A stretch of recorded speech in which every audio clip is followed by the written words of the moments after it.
Imagine being in the top 5 all-time top goal scorers in the Champions League for your club, and they want to sell you. That's the situation that Rodrygo has to deal with. He trained with him every day, and he didn't play a single minute in the 4 of the 5 games they played there. So I'm not sure if you're Rodrygo right now, the message that you've got already from Xabi Alonso is not very good. He has given Real Madrid some of their most iconic moments in recent years. Clutch Champions League goals. Well, here's Rodrigo getting in behind Javi Galán and a shooting chance.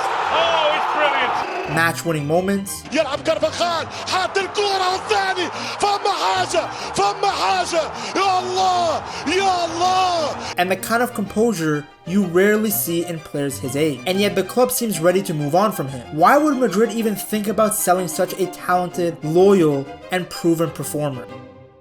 Rodrygo's situation at Real Madrid has been messy for a while now, and it seems like the cracks in his relationship with the club are finally showing. Speculation around his future actually began in the 2024-2025 season. It started after the Copa del Rey final against Barcelona. Madrid lost 3-2 in extra time, and reports came out that Rodrygo had told Ancelotti's staff that he didn't feel strong or in the mood to play. Sounds like my girl every time I ask her for sexy time. From that point on, doubts started creeping in about Rodrygo's attitude and motivation. His camp denied it, but whispers about his lack of intensity in training stuck around. After that, things just got weirder. He missed games with a supposed fever, pulled out of training sessions with small problems, and even watched an academy player get minutes ahead of him. Fans noticed, and so did the media. Now at this time, Ancelotti defended him publicly, but behind the scenes, Rodrygo's team weren't happy. They made it very clear to the club that Rodrygo wasn't being treated fairly. At the end of the season, he used the break to recharge both physically and mentally. He went back home to Brazil, spending time in Santos with family and friends, the same city where he grew up and began his career. But this is also where his dad, who is also his agent, stepped in. Eric voiced his frustrations about how Madrid had treated his son, and those complaints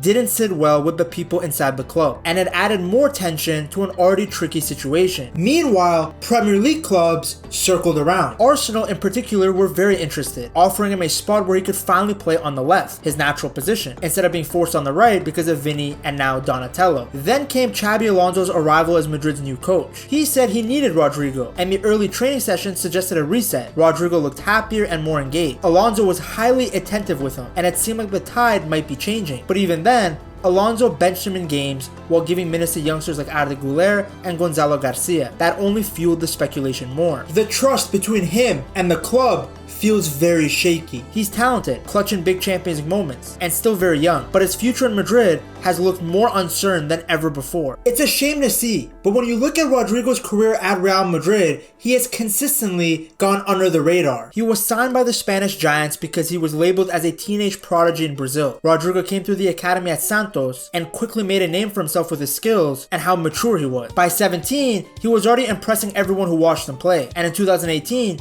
Real Madrid agreed to sign him for around 45 to 54 million euro, a huge sum of money for someone so young and so unproven at the time. He officially arrived in Madrid in 2019, just a year after Vini made the same move. Fans were hyped, seeing him as part of Madrid's next generation of stars. At Santos, he had already broken records, becoming the youngest Brazilian to ever score in the Copa Libertadores at the time. That showed early on that he wasn't afraid of the big stage, and when he got to Madrid, he wasted no time proving himself. On his La Liga debut in September of 2019, he scored with his very first touch, barely a minute after coming on. Then his real breakout came in the Champions League against Galatasaray. At just 18 years old, he scored a perfect hat-trick. Left foot, right foot, header, and he even got an assist in a 6-0 win. Only Raul had scored a Champions League hat-trick at a younger age. Right from the start, Rodrygo showed that he was the kind of player who was going to make the most of his chances. In the first season, the 2019-2020 season, he wasn't a regular starter, but whenever he did play, he made an impact. Madrid ended up winning the league, and Rodrygo chipped in with some key goals. Then in the Champions League, he did very well too, scoring a late winner against Inter Milan in 2020. That once again showed he can handle the pressure. Unlike a lot of young Brazilian wingers who rely on flair,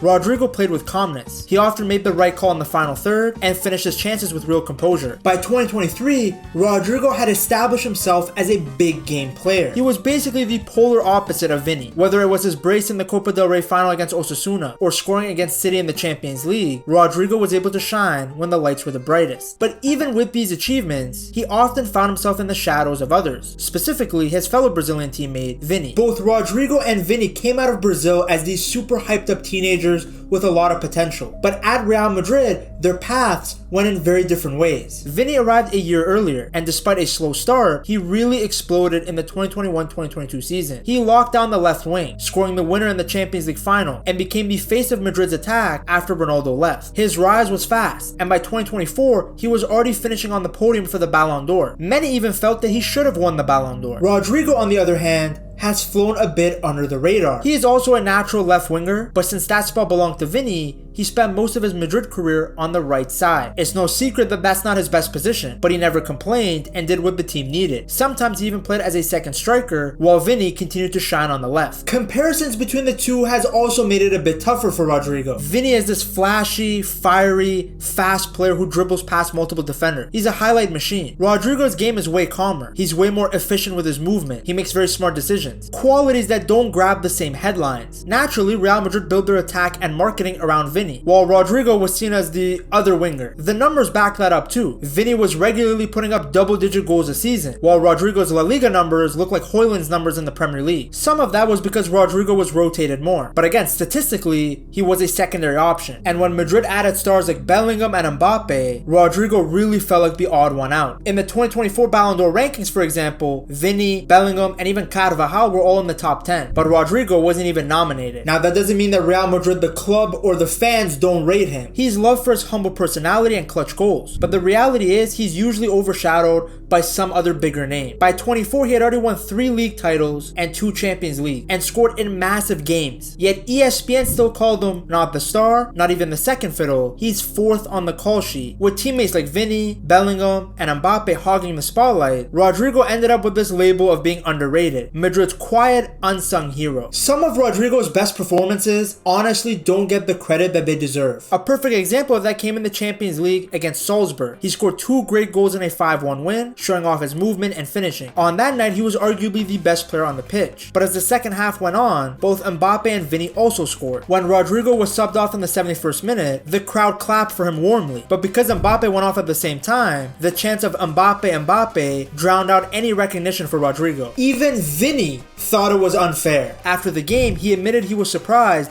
when one broadcaster named him man of the match instead of Rodrigo. I didn't feel like I played well in the first half. Rodri deserved it, Vini said. Rodrigo, staying true to his humble character, brushed it off with a smile. He said he plays for the team. Now, that modest response summed him up perfectly. Rodrigo has always been a player who puts the team first, even if that means he doesn't get the spotlight that he deserves. Rodrigo being ignored even showed up in public in 2024. When Madrid signed Mbappe, the media quickly started to hype up this new BMV attack: Bellingham, Mbappe, and Vini. Noticeably, there was no R for Rodrigo. His own social media team clapped back with a post that was later deleted that said that it should really be BMVR because Rodrigo is part of the attack too. The actual caption was they'll have to add an R for Rodrigo. It was a clear sign that he didn't want to be forgotten in all the hype. Later, Rodrigo said that the post was about creating unity, not drama, but let's be serious. There is no way he wasn't frustrated from seeing his name left out. I mean, the guy's human after all. Fans jumped in right away to defend him, calling him a cult hero and a clutch player who deserves as much love as the other stars. I mean, think about it. Mbappe was a shiny new toy,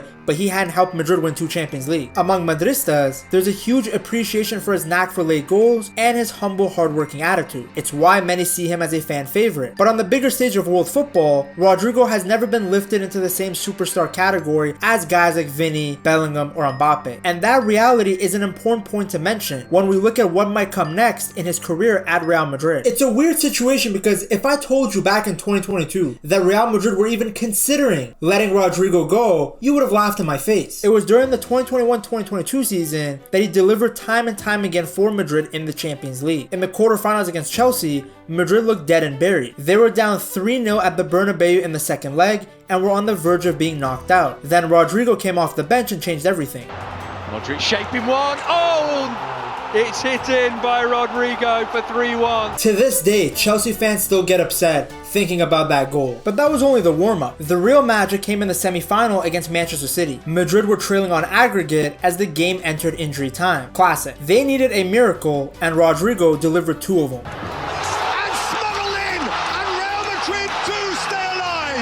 It's Carvajal's cross. Rodrigo! Oh, extraordinary!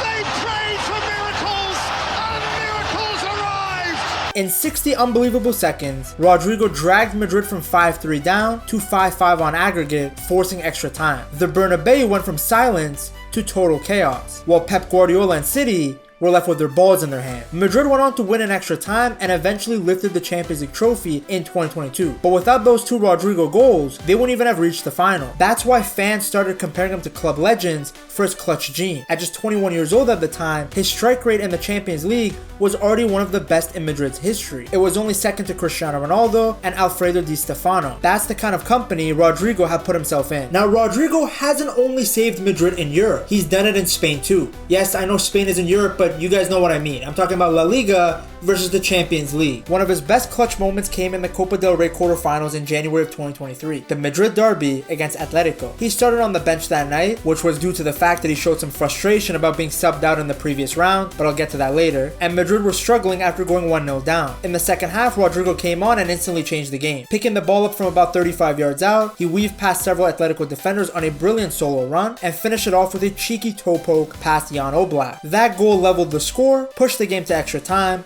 and Madrid went on to win. His celebration was just as memorable. Arms wide open, he later tweeted, "Hello, how are you? I'm the comeback kid." It was the perfect way to embrace his growing reputation for being the guy who sparked comebacks. By that point, it was hard to deny that whenever Madrid needed a rescue, Rodrygo was usually the one to step up. Now, having said all of this, Rodrygo deserves some of the blame too, because his journey hasn't been all smooth sailings. Yes, he's had the highest of highs, but he's also been incredibly inconsistent over the years. Unlike Vinny, his league numbers have never really exploded. There were stretches where he won a bunch of games without scoring or struggling to make an impact, especially against smaller teams that set up in a haram low block. When teams are sitting deep and defending with everyone behind the ball, Rodrygo can't do his thing. But when the game is open like the Champions League knockouts, or when Madrid are chasing a goal, he can use the extra space to his advantage. This contrast though meant that Rodrygo was not always a reliable week-to-week match winner. Coaches still believed in him, but he wasn't always one of the first names on the team sheet. This also put him in actually a nice position. If he scored the late winners, he got the praise. But when he went long stretches without scoring, nobody really cared. The blame would shift to Vinny, Ancelotti, and later Bellingham. There were also a few moments of tension though. The most talked about one came in January of 2023 during a Copa del Rey match, when Rodrygo refused to shake Ancelotti's hand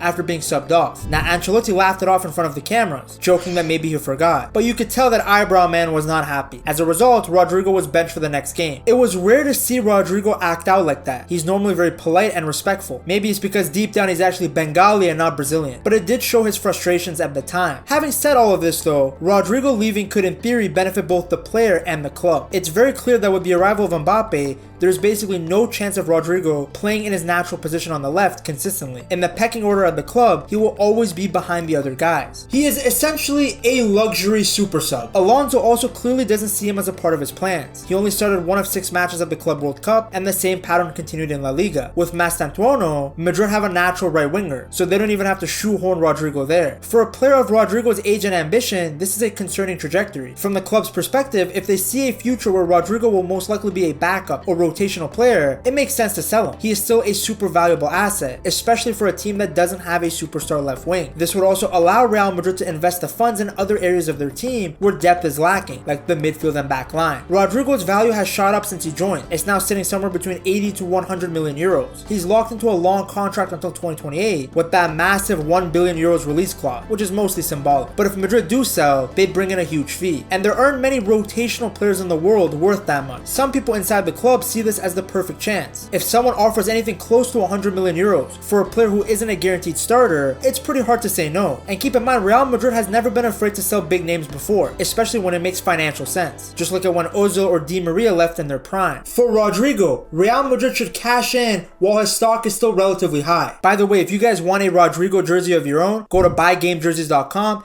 and make sure to use code PETTALKS at checkout. At this point in his career, Rodrygo wants to be more than just a rotation player. He wants to be a guaranteed starter and a star. Besides the one BMV post, he actually hasn't been very public about not wanting to play on the right-hand side, but it's clearly obvious that he feels he's good enough that he doesn't need to be shoehorned into a random position just so that all the stars can fit in. If he were to leave, there would be no shortage of teams wanting him. I bet Arsenal would still be interested even with the signing of Eze. City would gladly take him on their left wing, especially since Pep has always been a fan of the Brazilian. Liverpool could use reinforcements on that side, and of course the Saudis are always around with their oil money. For Rodrygo, leaving Real Madrid will definitely be bittersweet. He said before that he wants to stay at Bernabeu for many years, and this is the club where he's grown from a teenager into a man. He knows better than anyone that at Madrid, you're always just one moment away from becoming a hero again, and he's proven that plenty of times. Plus, very few clubs in the world offer the same status, pressure, and more importantly, the chance for trophies. And I mean, you can see, by 24, his medal collection is already stacked. But on the other side, he can finally have a chance to join a team